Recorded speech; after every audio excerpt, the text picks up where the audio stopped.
Bonjour, voici une vidéo sur comment tracer les diagrammes Barr-Rutherford et ou un diagramme de Lewis d'un atome. Donc, premièrement, rappel, un atome c'est une particule qui a une charge de 0.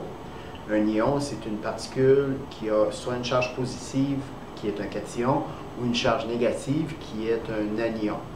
Et puis, il faut être capable de tracer chacun avec soit un diagramme de Lewis ou un diagramme Barr-Rutherford. Dans le diagramme Barr-Rutherford, je vais prendre comme exemple l'azote. L'azote qui a 7 protons. Donc, diagramme Barr-Rutherford, on trace premièrement le noyau.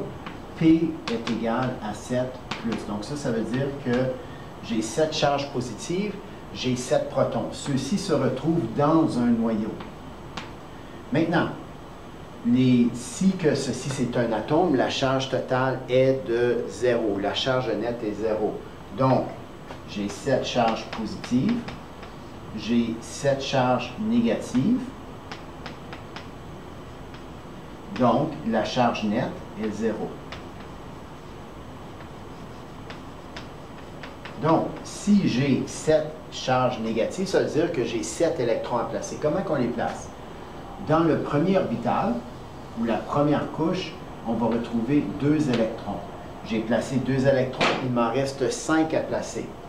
J'ai la prochaine couche, 1, 2, 3, 4, 5.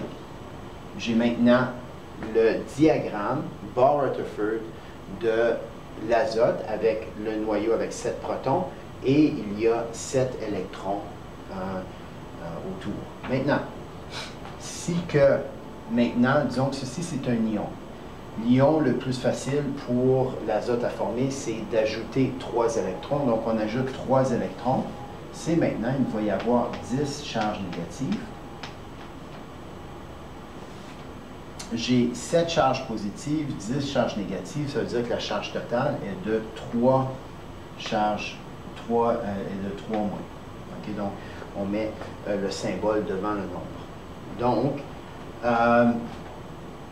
donc j'ai maintenant 7 électrons, 8, 9, 10. J'ai 10 électrons. Mais maintenant, à cause qu'il y a une charge, je dois mettre une parenthèse carrée autour de l'atome et indiquer la charge.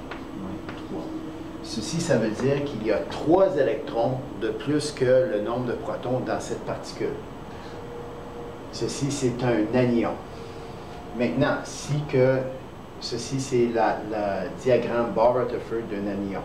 Maintenant, exemple, si j'ai le sodium qui a 11 protons.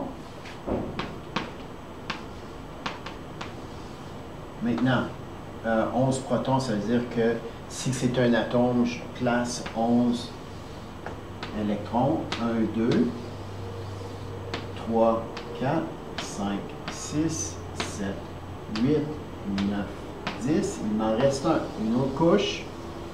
Je peux en placer un maximum de 8. Donc, la première couche, c'est 2. Ensuite, 8, 8. Ensuite, je vais continuer avec 8, encore plus loin que ça. Et puis maintenant, j'ai mes 11 protons, la charge nette est 0, donc je ne mets pas de parenthèse. La chose la plus facile pour un atome de sodium, c'est de perdre cet électron. Disons qu'il y a un atome qui passe proche, il vole son électron, l'électron est parti. Maintenant, j'ai combien de charges positives? J'ai encore 11 charges positives. Et puis maintenant, j'ai combien de charges positives négatives? J'ai 10 charges négatives. Donc 10 électrons. La charge totale est 1 plus. Donc ceci, c'est la charge nette. Donc maintenant, je mets encore ma parenthèse carrée. La charge est plus. OK? Ceci, c'est un cation positif. Maintenant, pour les diagrammes de Lewis, c'est un raccourci. C'est plus facile que les diagrammes Barr-Rutherford à cause qu'on fait juste faire la couche de valence. La couche de valence, c'est la couche qui est la plus éloignée du noyau. Donc, dans ce cas ici, on va prendre premièrement l'azote. L'azote, je ne dessine plus le nombre de protons. Tout ce que je mets, c'est le symbole. Donc, pour l'azote, c'est N. Ceci, ça veut dire qu'il y a 7 protons. C'est N, 7 protons, c'est interchangeable. Maintenant, combien qu'il y a d'électrons dans la dernière couche? On avait vu auparavant qu'il y en avait 5. Donc, je vais encore les dessiner. 1, 2, 3, 4, 5.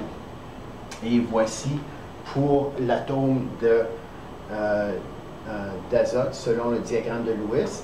Maintenant, si c'est l'ion, maintenant, il y avait 10 électrons dans ou 8 électrons dans la couche de valence. Donc, maintenant, je dois mettre encore la parenthèse, moins 3. Maintenant, pour le sodium, j'indique le noyau. Pour indiquer le noyau, je fais juste indiquer Na. La couche de valence, il y avait un électron.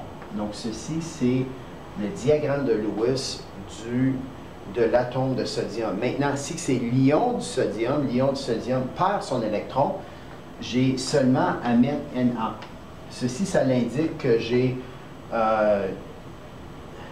le noyau plus les 2 électrons plus les 8 électrons, mais sur la couche de valence, il n'y a rien, mais il y a encore une charge. La charge est plus 1. Okay, donc, ici, c'est les deux. Là. Ici, c'est l'atome de sodium. Ici, c'est l'ion de sodium. OK?